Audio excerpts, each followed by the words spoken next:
estamos às quintas-feiras falando sobre a minha família pode ser mais feliz. Você pode olhar para alguém do seu lado e diga essa frase para ela: a minha família e a sua família pode ser muito mais feliz.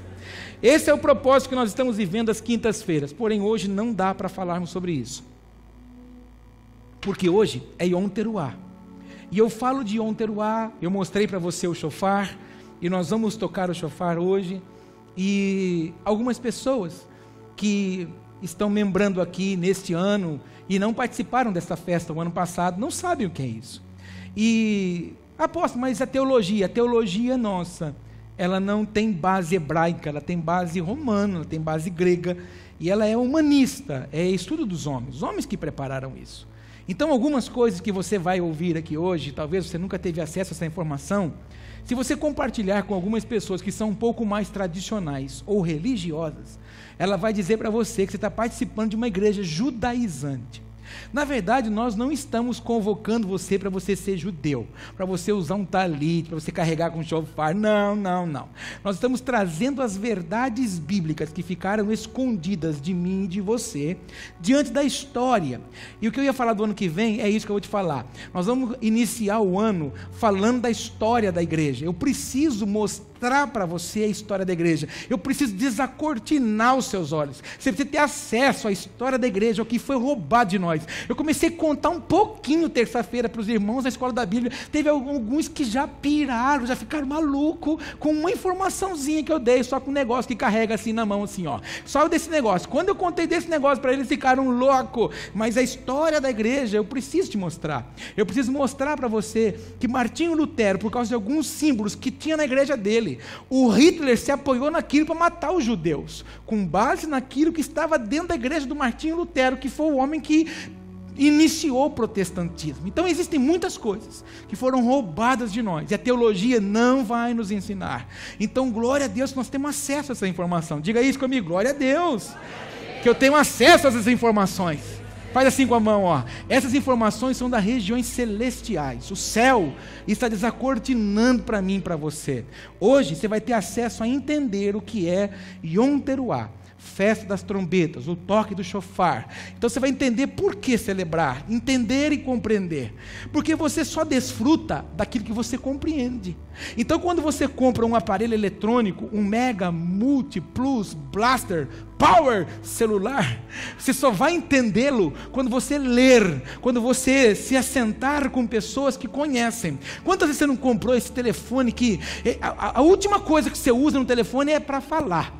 Você usa para tudo, a última coisa é para falar. Mas depois que você tem acesso, você senta com alguém e fala: olha, eu comprei esse telefone aqui, eu não sei o que ele faz. E tem umas pessoas que você olha na cara da pessoa, ela tem uma cara de gênio. Aproveita e vê se tem alguém do seu lado que tem aquela carinha de gênio. Olha. Esse você acha algum gênio onde você está sentado? Aqui na igreja tem uns que você olha, parece que o ser não é desse planeta. E aí você dá para a pessoa já acessa aquelas informações. Então o que Deus está fazendo com você é aproximando você perto de pessoas que já têm acesso a algumas informações que podem impartir em você, para que você possa fazer o mesmo na vida de outras pessoas. Tudo que você está ouvindo e recebendo de conhecimento acerca de coisas que estavam impedidas de entendermos, o Senhor está trazendo aos seus olhos a luz, para que você leve isso a outras pessoas. Fala para o teu irmão, para que você leve para outros. Levítico 23 é o capítulo do livro onde está mencionado as festas bíblicas. E no capítulo 23, no versículo 2, o texto diz assim: fala aos filhos de Israel e dize-lhes: as solenidades do Senhor que convocareis serão santas convocações. Estas são as minhas solenidades. Então, toda vez que o Senhor determinou as festas, e Ele determinava as suas festas, Ele sempre a chamou de santa convocação. E santa convocação é adoração, celebração, arrependimento coletivo. Então era um dia que todos paravam para se apontarem, se prostrarem e estarem atentos àquilo que o Senhor desejou para o seu povo. Aí, lá em Levítico 23, você encontra uma lista de 7 festas. A primeira delas é a Páscoa, o Pêssar, que nós já celebramos, que ele retrata a morte de Jesus Cristo.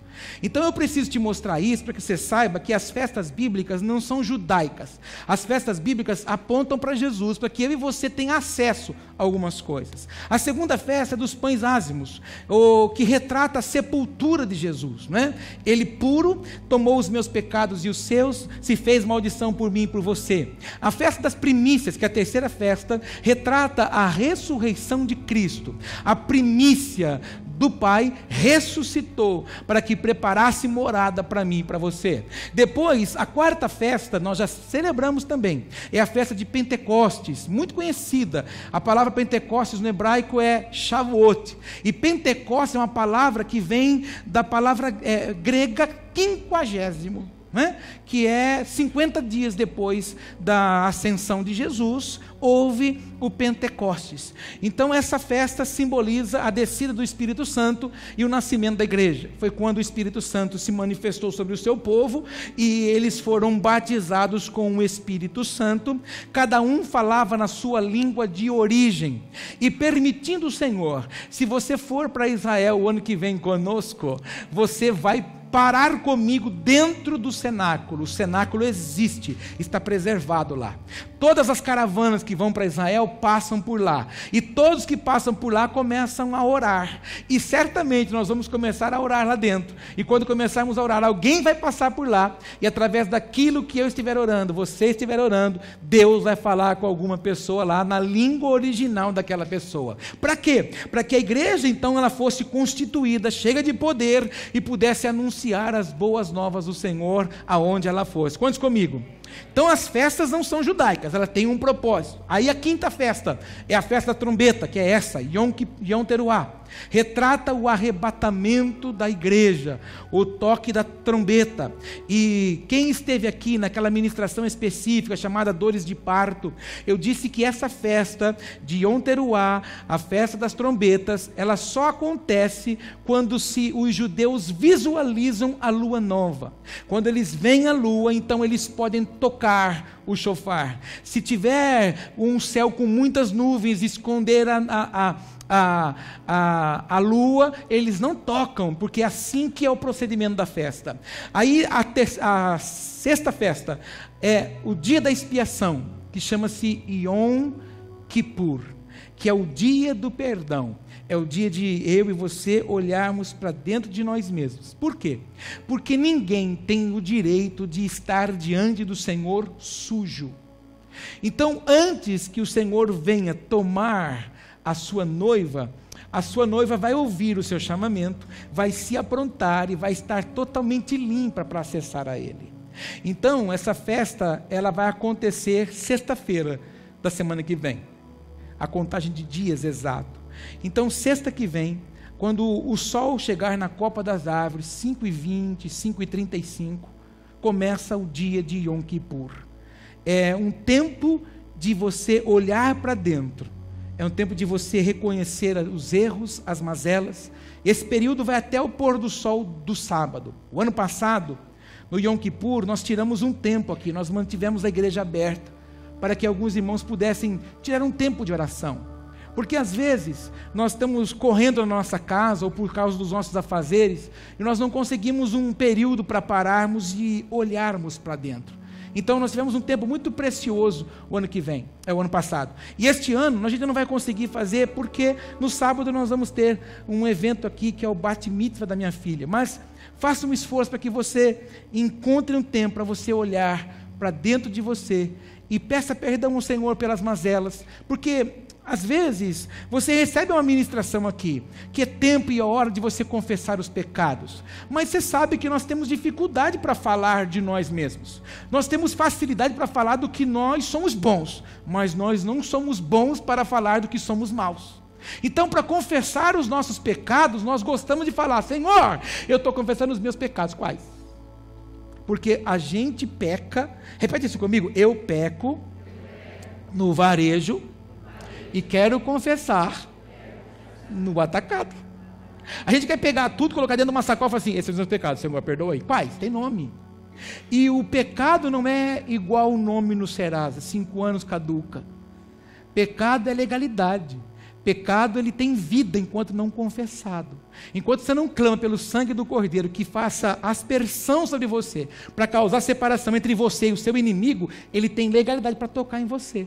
Por isso nós temos que aprender a se arrepender, a reconhecer, converter dos nossos maus caminhos e confessar os nossos pecados, para que na verdade o nosso adversário não tenha legalidade contra nós. Então esse dia vai acontecer sexta que vem, mas pode ficar tranquilo que eu vou te lembrando isso nos próximos cultos. E a última festa é Tabernáculos, que significa em hebraico Sucote. É a última festa, e toda festa de grande celebração, o povo levava ao Senhor as suas colheitas. Então lá em Pentecostes, as primeiras frutas. Você que participou conosco esse ano, você lembra? Você comeu num copinho 7 frutas: figo, cevada, azeitona, romã, né? Cada um deles, são 7, cada um deles são os primeiros frutos a serem colhidos. Então começa-se novamente o ciclo de encher os celeiros. Aí todo o período de colheita vem. Em Tabernáculos se conclui o período da grande colheita. Então todos os celeiros vão transbordar. Por quê?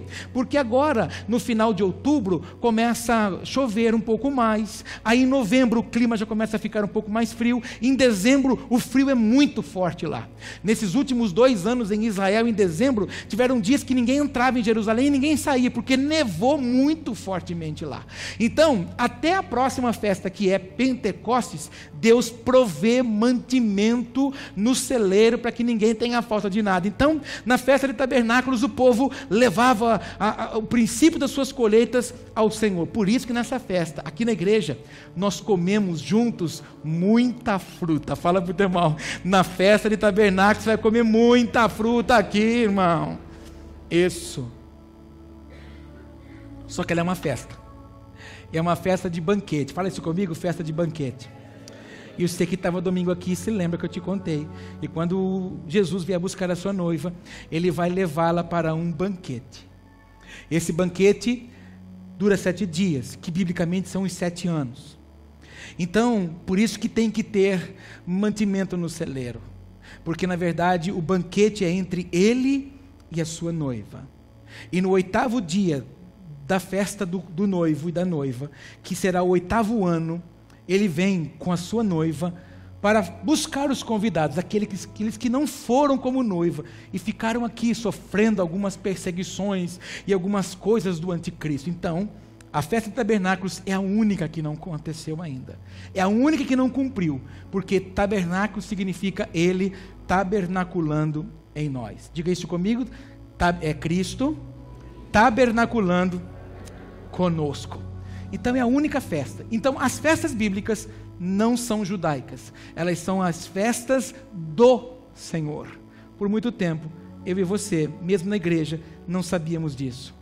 E quando ouvíamos falar disso, falávamos: isso é coisa de louco, isso é coisa de judeu. Há uma porção para mim e para você nessa festa, em nome de Jesus, amém? Aí, este aqui é impossível de você enxergar aí do fundo, só coloquei para que você possa saber. Aquela setinha azul, ali está o princípio do calendário lunar, que é o calendário bíblico, que o começo do ano é principalmente para que você possa ter entendimento na Bíblia. Quando a Bíblia fala do princípio de ano, para nós cairia ali em março, abril. Por que hoje os judeus celebram Rosh Hashanah na festa de trombetas? Naquela setinha vermelha é o período que os judeus, os rabinos, entenderam que eles deveriam iniciar dali o ano novo, porque é o período que eles saíram da Babilônia. Então, enquanto o nosso calendário, aquela setinha amarela, começa lá em janeiro, o lunar deveria começar ali na setinha azul. Nós estamos no solar, que é o gregoriano. Por isso que há um descompasso dessa informação. Tudo isso foi sacado de mim, foi sacado de você. Tudo isso foi roubado de mim, foi roubado de você. Tudo isso tentaram colocar goela abaixo a mim e a você, mas nós, no tempo oportuno, estamos tendo os nossos olhos abertos para alcançar aquilo que é nosso em nome de Jesus, amém? Aí em Levítico 23, no capítulo 23, versículo 24 e 25, diz assim: fala aos filhos de Israel, dizendo: no mês 7º, ao 1º do mês, tereis descanso, memorial com sonido de trombetas, santa convocação. Nenhum trabalho servil fareis, mas ofereceis oferta queimada ao Senhor. Então, hoje, nesse dia, o 1º dia, do 7º mês, nós estamos vivendo a festa das trombetas, e é um dia que nós deveríamos ter tirado ele para não fazer nada. Em Israel, tudo fechou. Em Israel ninguém fez nada. Apóstolo, mas você está falando de Israel. Muito bem, eu estou mostrando para você o princípio de uma festa de obediência ao Senhor, que foi sacado de mim e foi sacado de você. O que mais? O que Yom Teruah significa para nós? Em Israel também se comemora nesse dia o início do seu ano civil. Para nós representa um toque de despertar. Fala isso comigo, toque de despertar. Se tiver alguém do seu lado, fala assim para ele: é tempo de despertar do sono profundo. Isso, toque de despertar em nossos corações da expectativa do regresso de Jesus. O Novo Testamento fala do toque da trombeta precedendo o arrebatamento da igreja. Esse texto é conhecido de 1 Tessalonicenses 4, versículo 16 ao 18, que diz assim: porque o mesmo Senhor descerá do céu com alarido e voz de arcanjo e com a trombeta de Deus, e os que morreram em Cristo ressuscitarão primeiro. Depois nós, os que ficarmos vivos, seremos arrebatados juntamente com ele das nuvens, a encontrar o Senhor nos ares, e assim estaremos sempre com o Senhor. Portanto, consolai-vos uns aos outros com estas palavras. Então, um belo de um dia, eu e você, talvez por esses dias, ou quem sabe, não sei, daqui a alguns anos, vamos ouvir um som mais ou menos assim. Vamos ver se sai.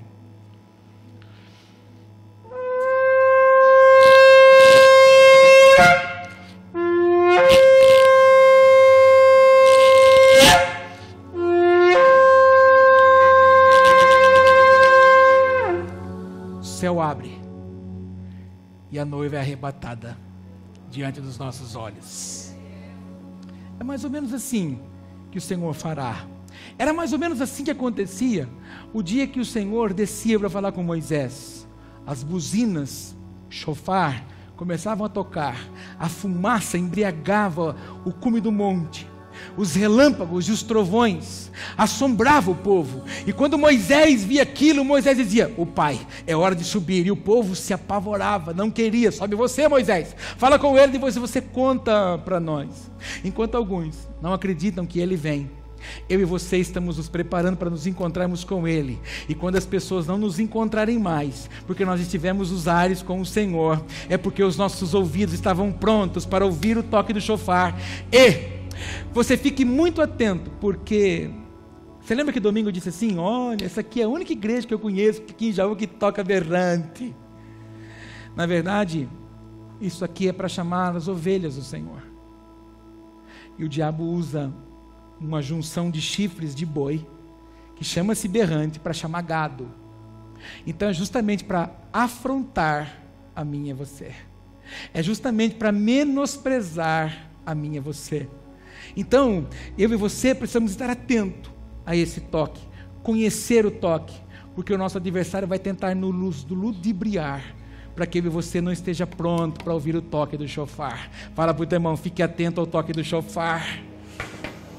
Então, quando ele vier rasgar os céus, e vai ser muito demorado esse período, vai dar muito tempo de nós fazermos muita coisa, vai dar tempo de ir na casa dos parentes, vai dar tempo da gente ir lá e falar: olha, um abraço, estou indo para o céu. Vai dar tempo de fazer tudo isso, amém, irmão? Eu já contei isso aqui na igreja, mas às vezes eu conto, parece que você não toma muito juízo do que eu estou te falando. Não piscar de olhos, pisca. Meu Deus, o que deu para fazer? O número em contagem é 7 milésimo de segundo. O que vai acontecer? Do Oriente ao Ocidente, ele vai sacar a noiva daqui, e uma catástrofe vai acontecer no planeta, porque aquilo que traz equilíbrio na terra será sacado daqui. Os santos que trazem equilíbrio. Imagina o mundo sem os santos do Senhor. Imagina aqueles que propagam as boas novas não estando mais aqui, foi arrebatado. Imagina o caos que não vai ficar isso aqui. Eu não quero estar aqui. Então ajuste os seus ouvidos para ouvir o toque do seu noivo, porque o seu noivo vai te chamar assim. O seu noivo vai tocar o chofar que vai tremer dentro de você, e você vai dizer: este é o chamado, esta é a convocação do meu amado, o amado meu, eis aqui a sua noiva preparada para se encontrar contigo. Quantos estão aqui? Vamos lá, próximo texto, ou melhor, o texto não, 4 importantes motivos para que eu e você celebre essa festa. Porque talvez você está aqui no culto e fala assim: meu Deus, olha, está perdendo um tempão no culto hoje para falar desse negócio. Não, eu estou te mostrando 4 motivos pelo menos. O primeiro, o som do chofar desperta-nos para o compromisso com a palavra. Irmãos, eu vou falar uma coisa para você, mas não fique ofendido, tá bom? Posso falar? Se nós amássemos a palavra como nós dizemos que amamos, nós nos dedicaríamos muito mais a ela. Eu fico olhando para os estudos que nós temos às terças-feiras. Se Deus permitir, domingo eu vou mostrar para você. Nós temos um módulo de estudo que são as 10 aulas para o batismo. Depois nós temos mais um módulo de estudo que são mais 14 ou 12 temas que são muito importantes para a nossa vida diária. Depois nós temos mais um módulo de estudo que está pronto, ele é apostilado, com todas as festas pagãs, para que você conheça a origem de cada uma delas, e que muitas delas entraram mansamente na igreja. Então tem um módulo todinho para que você possa aprender. Fizemos o resumo de todos os livros da Bíblia, Velho e Novo, para que você possa carregar nas suas mãos o resumo de cada livro. Mas eu vejo a pouca disponibilidade. Não venha desculpar para mim com falta de recurso ou com falta de tempo. É falta de desejo muitas vezes nosso de conhecer a palavra do nosso Deus. Por que muitas pessoas elas ficam fracas espiritualmente? Porque muitas não conseguem atingir o propósito que Deus tem para a vida dela, porque ela se dedica muito pouco tempo em conhecer o Senhor. Conheçamos e prossigamos em conhecer. Então nós atrelamos o conhecer a aceitar Jesus. Não, mas nós temos uma Bíblia com 66 livros, e poucos são aqueles que leram todos os livros. Poucos são aqueles que conhecem a palavra do Senhor. Poucos são aqueles que na verdade têm acesso a essa informação, ou melhor, têm desejo de acessar essa informação, porque acesso nós temos. Agora, se você se assentar com um muçulmano e ele for falar com você do Alcorão, ele conta para você a história do Alcorão e você se apaixona. Você quer abandonar Jesus para andar com ele, porque desde pequeno ele é ensinado a amar o Deus do Alcorão, e ele é ensinado desde pequeno a propagar o Deus do Alcorão para todas as pessoas. Eu e você tratamos muito pouco a palavra, conhecemos muito pouco da palavra e falamos muito pouco da palavra. Falamos das pessoas muito mais da nossa vida do que da palavra. Reclamamos muito mais do que estamos vivendo do que nos prostrarmos para lermos e compreendermos e alcançarmos a revelação da palavra. Irmãos, quem visita recebe informação. Quem vive recebe a revelação. Quem visita recebe informação. Quem vive recebe a revelação. É o grande problema nosso hoje. Nós queremos a revelação, mas não queremos gastar tempo.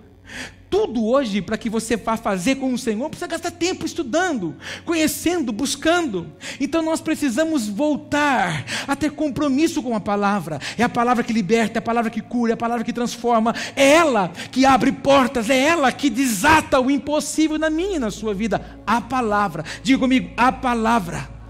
Por muito tempo a gente aprendeu a separar a Bíblia. Ah não, porque isso é Velho Testamento, isso aí é Velha Aliança. Mas o que tem de velho na Bíblia? É o livro mais atual do mundo. Se você abrir em qualquer página, fala com você. Se abrir em qualquer página, tem resposta para mim e para você. Só que na verdade nós aprendemos a atrelar aquilo que na verdade era a velha aliança. Na verdade nunca foi velho, porque Jesus estava na velha aliança. Jesus era a letra. No novo, ele é o verbo encarnado. Ele nunca deixou de estar aqui. Então Jesus sempre está presente em toda a palavra. Muitas vezes as pessoas falam assim: ô apóstolo, tem uma palavra, a vontade que eu tenho. Posso falar ou não? Você me perdoa ou não? Às vezes as pessoas falam assim, você tem uma palavra? A vontade que eu tenho é, você já leu a Bíblia hoje? Porque se você ler a Bíblia, você tem a palavra. Mas normalmente a gente abre a Bíblia, e aí o texto, sede santo, como eu sou santo. Não, está repreendido, essa palavra não é para mim não. Isso aqui deve ser para aquele irmão que está no pecado. Eu sei que aquele irmão está no pecado. A gente gosta de coisas assim, sou contigo, e eu não te deixo, e eu não te desamparo. A gente gosta desse tipo de coisa. A gente gosta que Deus, ou quando não, que o Senhor use a boca de algumas pessoas. Irmãos, deixa eu contar uma coisa para você. Algumas poucas pessoas aqui da igreja sabem. Comecinho do mês agora eu fui pregar em Bariri, eu não convidei ninguém para ir comigo. Eu sempre convido, anuncio na igreja, mas eu falei, não, eu preciso ter um tempo com meu filho. Eu preciso ir com ele só. E aí quando chegou no final do dia, ele falou assim, puxa vida, pai, eu tenho um trabalho, umas coisas da escola para fazer, você vai ficar chateado se eu não for? Eu disse, de maneira nenhuma, fica tranquilo, eu vou sossegado, vou na boa, vou tranquilinho. E naquele domingo, agora no início do mês, dia 3 acho que foi, eu e a profetisa Márcia conversamos algumas coisas assim na tarde em casa, coisas do reino, coisas do corpo aqui. E aí quando eu fui para lá, eu fui ouvindo, e quando eu estou sozinho, eu gosto de aumentar bem o som assim, e aí eu canto, porque eu canto do meu jeito, e ninguém fala que eu estou desafinado, e eu comecei a cantar, eu comecei a chorar, e fui falando algumas coisas, né, e sentindo um cheirinho dele ali, e fui, aí eu cheguei na igreja lá, me recompus, e aí eu estou lá na igreja, uma igreja muito simples, muito querida, eu gosto muito de ir lá, porque eu gosto de ir lá, de impartir na vida deles o que eu tenho recebido do Senhor, porque eles têm uma fome de aprender. E aí eu estou ali sentado, porque teve várias oportunidades antes, e eu estou sentadinho assim, quietinho, de repente, uma mocinha, bem pequenininha, franzininha, simples de tudo, ela estava com uma pastinha cantando, chorando, ela sai assim onde ela estava, sobe onde eu estava, ela encostou do meu lado, ela disse assim, olha pastor, eu estava ali, e o Espírito Santo, ele ficou me incomodando, que eu viesse falar uma coisa para o Senhor.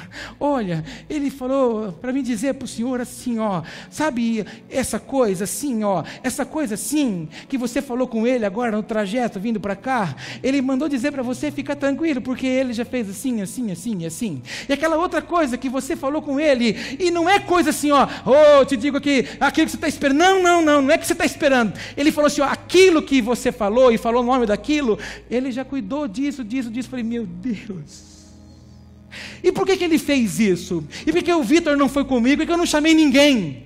Porque ele precisava ter um tempinho a sós comigo. Talvez essa palavra desse culto foi só para você. O que você está precisando é você ter um tempinho a sós com ele. Você está precisando gastar um tempo mais com ele. Você gasta tempo com tudo, menos com ele. Você corre com tudo, menos com ele. Você se organiza para tudo, menos com ele. Você se prepara, você se produz para tudo, menos para ele. Então saia daqui hoje dizendo, Senhor, a partir dessa noite, não é por causa de sinais, Senhor, porque nós não podemos encher as igrejas por causa de sinais. Nós não podemos fazer desses sinais um motivo para chamar as pessoas para vir para a igreja. Vem porque a coisa está russa. Não. Nós temos que sair daqui dizendo assim, Senhor, eu sou apaixonado por Ti, e eu quero saber, entender e compreender, então eu ativo o meu compromisso com a Tua palavra, em nome de Jesus. Fala para esse teu irmão, ativa o seu compromisso com a palavra. Conta isso para mais umas 2 pessoas, fala assim, ativa o seu compromisso com a palavra. Então, não paute a sua vida espiritual em cima do que um homem pode revelar. Paute a sua vida em cima daquilo que Deus pode te ensinar. Existem coisas que não foram homens que me ensinaram. Foram os meus momentos com Ele que Ele me ensinou. Existem coisas que Ele vai falar somente com... Por isso que o Moisés ouve uma palavra dura dele. O Moisés ouviu dele assim, Moisés, deita aqui e morre, porque nessa terra você não entra. E o Moisés, eu acredito que fica triste, e muitos crentes quando lê esse texto falam, meu Deus, que Deus injusto. Não, Deus não foi injusto. Moisés ouviu coisas que homem nenhum ouviu. O Moisés teve acesso à informação que homem nenhum teve. Por isso, quanto mais ele te dá, mais ele te cobra. Escuta isso aqui, que isso aqui é para alguém, ó. Quanto mais autoridade ele te dá, mais sozinho você fica. Porque quanto mais autoridade ele vai te dar, menos pessoas inapropriadas podem estar perto de você. Porque senão essas pessoas vão sugar o que Deus deu para você. Ou quando não, Ele não pode dar por causa dessas pessoas. E o Moisés ouviu coisas, viu coisas, desfrutou de coisas que ninguém mais. E o Senhor disse para ele: a única coisa que eu esperava que você fizesse, Moisés, era que você me honrasse, me santificasse naquele dia. E você não falou para a rocha, você bateu de novo nela, você não confiou em mim. Eu precisava, Moisés, que o povo visse uma outra cena. A primeira cena, quando você bateu e a rocha deu água, eles viram que de fato eu era com você. Mas agora o que eles iriam ver quando você falasse com a rocha era que você era comigo. Mas você não fez, então deita aqui e morre. Deus não foi injusto com Moisés. Ele revelou muita coisa para Moisés que ninguém teve acesso. Deus não é injusto comigo, Deus não é injusto com você, porque o nível de revelação que Ele tem para mim, para você, nenhuma outra pessoa vai ter. Os anjos que, falei isso para os irmãos terça-feira na aula, os anjos que servem você têm ciúme de você. Conta para o teu irmão, os anjos que carregam bandejas de prata para você, fala para ele, eles têm ciúme de você. Por quê, apóstolo? Porque você tem revelação, eles não têm. Anjo não tem revelação. Satanás não tem revelação. Satanás fica sabendo as coisas do céu quando você abre essa bocona e fala fora da época. 30 anos Jesus ficou escondido. O dia que o Senhor brada e diz: esse é meu filho, o diabo botou a mão na cabeça e falou: não acredito. 30 anos procurando quem era o cara, era esse. Porque ninguém abriu a boca fora da época. O diabo entra nos projetos dos filhos de Deus quando eles falam inadequadamente. Ele não tem poder para acessar essa informação no céu. Ele fica lançando dardos em mim e em você, para ver se você e eu falamos: ai, o Senhor até que prometeu, mas não está fazendo. Ah, não prometeu, está fazendo. É porque o Senhor falou que ia fazer. O Senhor falou que ia fazer. Ele começa a levantar trincheiras, para que você olhe para o Senhor e diga: não vale a pena, porque Deus falou que ia fazer e não fez. Deus não volta atrás do que falou para você, do que falou para mim, do que falou para nós. Ele vai cumprir uma a uma agora. Você precisa estar maduro para receber. Fala para o teu irmão, você tem que estar maduro para receber. Eu estou vivendo coisas agora, em 2017, que eu ouvi em 2004. Eu estou vendo coisas agora e desfrutando de coisas agora que eu recebi numa oração com imposição de mãos em 1995, quando eu fui pela primeira vez num culto. Oh, mas Deus demora tudo isso? Não é que Deus demora tudo isso, eu não estava pronto para receber antes. Então a gente bota a mãozinha na cintura de vez em quando e fala: tá louco Deus? Olha, Deus está tomando a direção do culto para outro caminho, hein? A gente bota a mão na cintura e fala assim: nossa, está demorando, hein Deus? Muda seu discurso a partir de hoje. Bota a mãozinha na cintura e fala assim: como eu sou lerdo para ficar pronto para receber. Porque Deus não tem pressa. Quem tem que se apressar somos nós. Deus tem o controle de todas as coisas. O tempo está na mão dele. Ele sonhou com você para esse tempo. Ai, eu queria ter encontrado Jesus antes. Não, Ele encontrou você agora, para que você viva agora. Então viva agora. Mas a gente tem essa mania de não querer se aprontar. Então enquanto eu não estava pronto para receber algumas coisas, Deus não podia me dar. Repete isso comigo: enquanto eu não me apronto, Deus não podia me dar. Por exemplo, meu filho, ele está naquela idade que todo filho, todo menino teve. Eu vejo ele falando, eu vejo ele fazendo agora, eu me vejo nele. Quando eu tinha 15 anos como ele, eu entrava dentro do carro, eu tinha uma vontade de dar partida, eu tinha vontade de engatar uma ré e sair cantando pneu, eu tinha vontade, eu entrava. Hoje ele entra num carro bom, mas eu falei para ele no caminho hoje, eu falei: filho, você não tem noção do que era o Corcel 71 do vô.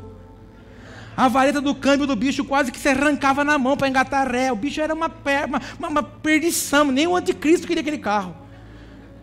Hoje não, hoje as coisas são modernas. Você vira o carro com uma beleza, mas naquela época não. Mas eu sei que é gostoso. E ele, se der na mão dele, dirige. Mas a lei diz o quê? Ele não pode.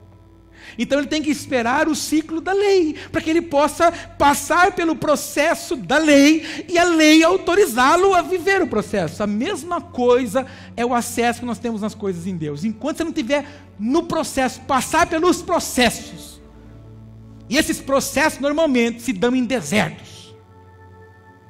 Quando você olha e fala, meu Deus do céu, é lá que ele lapida, é lá que ele prepara, é lá que ele torna você imagem e semelhança. Cutuca esse irmão que está assustado, fala assim para ele, no deserto, irmão, que você entra no processo. Para acabar, segundo motivo, o som do chofar nos liberta do engano dos sentidos, os quais nos perdemos enganados pelo inimigo e levados pelos nossos próprios instintos que trabalham para encobrir-nos a verdade. Fala assim comigo, os meus instintos me impedem de alcançar o favor do Senhor. Você já ficou perto de algum crente?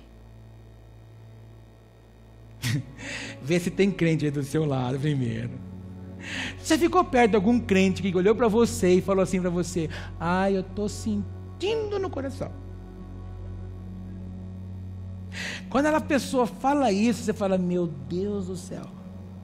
Eu hoje, quando chego perto de crente, o crente fala assim, olha apóstolo, porque as pessoas vão falar, apóstolo tem grossa, apóstolo, semideus, coitado, bichinho de Jacó. Mas aí quando ela fala, apóstolo, eu senti no coração, eu falo, meu Deus do céu, me dá graça, me dá graça, me dá graça, me dá graça, me dá graça. Por quê? Coração é terra, coração é enganoso, coração é perverso, coração é instinto humano. Essa roupa que você estamos usando aqui, o Senhor nos emprestou para que o Espírito dele estivesse habitando em mim e você. Então ele não vai falar no meu coração e nem no seu, ele vai falar no nosso espírito. Então quando você sente no coração, é instinto para impedir a mim e você de alcançar a verdade. Então quando você for dormir hoje, eu vou ensinar para você o que eu ensino já fazem 13 anos. Quando você for dormir e encostar a cabecinha no seu travesseiro, mas tem que ser uma coisa rápida, apóstolo, porque se eu chegar perto da cama, já fala, vem. Eu já, não, mas deixa eu te explicar. Olha aqui, volta para casa aqui, olha para mim. Você vai chegar na sua cama, você vai deitar, você fala assim, Espírito Santo, ministra o meu espírito enquanto eu durmo, para que quando eu acordar, eu não ande no governo da minha carne, mas no governo do teu espírito. Aí você vai acordar de manhã, você vai acordar no governo do espírito. Você não vai acordar mais emburrado. Dá para falar amém? Você não vai acordar mais grosso, estúpido, porque você vai acordar no governo do Espírito. Porque nos foi ensinado de que forma? Senhor, porque agora eu entro na tua presença. Até agora há pouco estava onde? Se você entra agora, estava onde agora há pouco? Estava no forró do Peleca? Então, eu e você, porque nós somos imagem e semelhança dele, e vivemos para ele, nós precisamos desejar estar na presença dele. Então, por favor, faz para nós aqui a campanha do azeite, e dá para nós uma botija que eu possa levar no meu trabalho e entrar dentro para ficar mergulhado no azeite. Eis o problema. As pessoas acham que para viver na presença de Deus, ela tem que ficar zen. O que foi na presença de Deus? Aí ela não quer mais trabalhar, ela não quer mais fazer faxina, aí ela não quer, não, o que foi? Não, porque agora o meu pastor lá falou que eu tenho que ficar na presença de Deus. É você ficar na presença de Deus sem se contaminar com a terra. É você ficar na presença de Deus mesmo no agito da terra, mesmo na perversidade que há na terra, porque a presença de Deus me faz estar ligado nele. Mas a gente esquece de vez em quando, e aí a gente vai orar de novo, Senhor, porque agora eu entro na sua presença. Não, eu não posso sair dela, porque se eu sair dela, os meus instintos são encobertos e a verdade é roubada de mim. Por que o diabo nos engana? Porque ele tapa os nossos ouvidos, cega os nossos olhos, anestesia a nossa mente, e nós passamos a desconfiar de todas as pessoas. Não sei se você já percebeu, já teve casos assim, mas, por exemplo, faz de conta que esse moço aqui é motorista da Santa Cruz, e aí eu vou lá, se ninguém sabia, já ficou sabendo. Faz de conta que esse aqui é o bilhete da passagem que eu vou para São Paulo. Fica de pé, motorista. Que bilhete, hein? E aí ele vai destacar o bilhete. Mas quando eu entreguei o bilhete para ele, eu olhei para ele e falei assim, esse cara não engoli muito bem esse cara não. Então a gente tem essa mania de julgar as pessoas assim pela aparência. E aí você olha para ela e parece que também ela não gostou de você. E aí ele para no posto, e aí ele começa a conversar com todo mundo, e você passa perto dele, e ele não olha para você, mas aí você vê ele conversando com alguém, e você fala assim, lá, está falando de mim, certamente está contando de mim para os outros. Obrigado, meu irmão. Mas a gente tem essa mania de achar que os outros estão falando da gente, a gente tem essa mania de achar, e se preocupa com isso. Sabe o que é isso aí? Instinto cegado. Então é terra. Então nós estamos muito ligados nas coisas que são terrenas e estamos esquecendo. Enquanto você se apega nessas coisinhas, o mundo espiritual, ele não precisa de um mover, ele está em movimento. O reino de Deus nunca para de movimentar. Eu e você não precisamos, apóstolo, tem que fazer um congresso aqui para nós. Você não precisa de um congresso para acessar o movimento, porque o reino está em movimento. Esse é o nosso problema. Enquanto a gente não se desprende do que é terra, não alcança o que é céu. Conta para esse irmão seu, que ele já sabe disso, mas conta para ele. Enquanto você não sai da terra, fala para ele, você não alcança o céu. E quando as pessoas ofendem você, você cria implicância com elas. Se eu pudesse, eu pegava bem na juntinha. Que juntinha? Do gogó. E apertava assim, aquela cabecinha, aquele serzinho assim, ó. Irmão, que feitiçaria é essa, meu Deus do céu? E aí a gente se esquece que há um ser que está usando aquela pessoa simplesmente para cegar você, para roubar os seus instintos e você ficar apartado da verdade.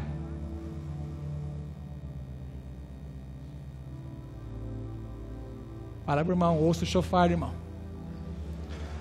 3, deixa eu caminhar aqui que já está acabando meu tempo. 3, o som do chofar é uma convocação ao... é difícil arrepender. Porque arrepender é reconhecer. E a gente é meio ruim de reconhecer. Mas é hora. Nós olharmos e falar assim, Senhor, o que está errado eu quero reconhecer hoje.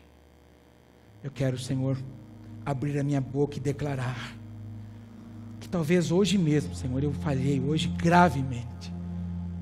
Eu contei para vocês aqui já cansei de contar em cultos aqui. Semana passada, a única quarta-feira que eu tive de folga, sentei no meu sofá de pijaminha, cabecinha pervertida sua, já está imaginando de toquinha na cabeça.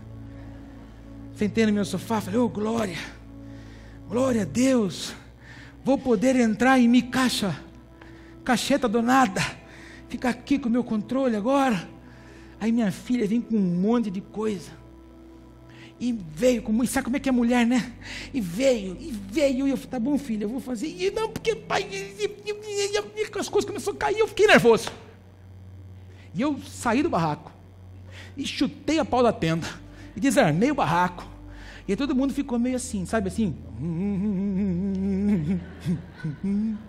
só escutei nego entrando nas tendas deles, aleluia, e eu fiquei lá, mas eu fiquei muito mal, porque se tem uma coisa que eu não tenho vergonha de reconhecer os meus erros, e eu vou logo reconhecer. Aí eu falei, puxa vida, eu precisava me corrigir aí. Mas eu falei, não vou agora. Foi orgulho? Não. Eu falei, eu vou fazer isso num lugar apropriado. No outro dia, pela manhã, 6 horas da manhã, a gente toma café juntos, os 4. Sentamos na mesa, suquinho, leitinho, preparei para todo mundo, pãozinho prensadinho, todo mundo sentou. Antes de orar, eu falei, gente, deixa eu falar uma coisa para vocês. Eu quero agora, em nome de Jesus, pedir perdão para vocês. Eu fiquei nervoso ontem, não precisava ter ficado, mas eu fiquei. Eu queria saber se vocês me perdoam. Claro, amém, se não perdoasse, né? Eu ia ter que orar de novo, né? Mas enfim, você já pensou mal de mim, você está vendo como você também não vale nada? Aí eu falei para eles e todo mundo, não, pai, amém. Aí eu falei, então agora nós vamos orar. Então, a virtude do ser humano é reconhecer que errou. Então, se você errar, não tenha vergonha de ir às pessoas. Já existiram vezes, meu filho está ali, ele testemunha. Eu já dei umas duras nele, daí a pouco eu entro no quarto, ele já até olha assim, lá vem. Aí eu falo, filho, você desculpa, eu falei umas coisas que não eram. E é verdade, a gente tem que reconhecer. A gente tem que reconhecer que errou. Então, se tem um erro, se arrepende, reconhece que errou e conserta isso. Amém? 4, o som do shofar anuncia a vinda do Senhor. E isso você já me ouviu falar desde a hora que começou. Essas festas não são coisas de judeus? Irmãos, não quero que ignorem esse mistério, para que não se tornem presunçosos. Israel experimentou um endurecimento em parte, até que chegasse a plenitude dos gentios. Então, os judeus não aceitaram Jesus. O projeto original não era mim, não era você. O projeto original de Deus era Jesus para o seu povo. Mas o povo não reconheceu. O povo desprezou. O projeto original não podia ser jogado no lixo. Então o Senhor disse, o coração deles é endurecido por um período, e nós alcançamos os gentios. Por causa disso nós estamos aqui hoje. O Júlio, cadê o Júlio? O Júlio ficou 9 meses morando em Israel, servindo lá. E o Júlio sabe o que eu estou falando. Quando nós chegamos lá, gentil. O Júlio até tem cara de judeu, mas eu, com essa cara de italiano que tenho. E aí quando eu cheguei lá no muro para orar, eles olham na gente, tipo assim, falam assim, o que você quer aqui? Você não é judeu? Aí eu olho para ele e falo assim, mas eu sou gentil, eu fui alcançado por ele. Então eu tenho acesso, você tem acesso a ele.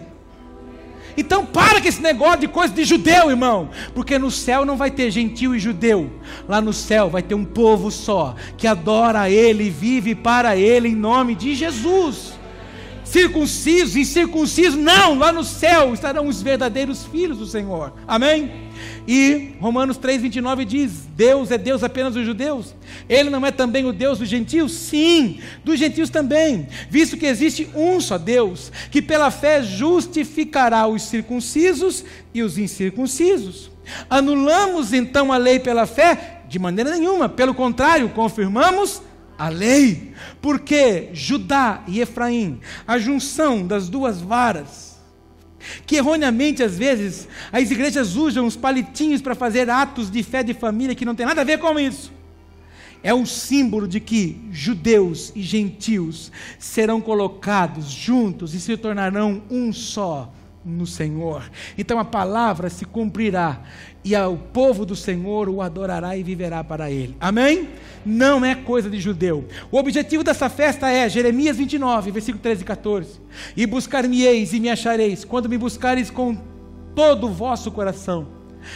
O que é com todo o vosso coração? Quando você vencer a sua carnalidade, me busca agora com muito mais força.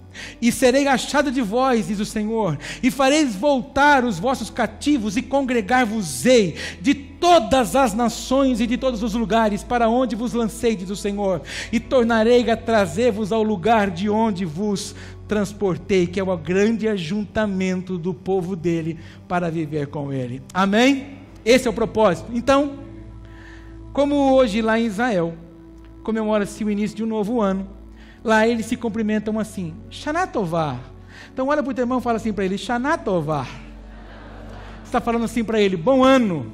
Aí se você quiser aumentar um pouco, você vai falar para ele, Shana Tová Umetuká, um ano bom e doce. Fala isso para ele, Shana Tová Umetuká. Que você tenha um feliz 5.778. Estamos acessando as verdades do Pai em nome de Yeshua HaMashiach, que vive para sempre, Jesus o Messias. Amém?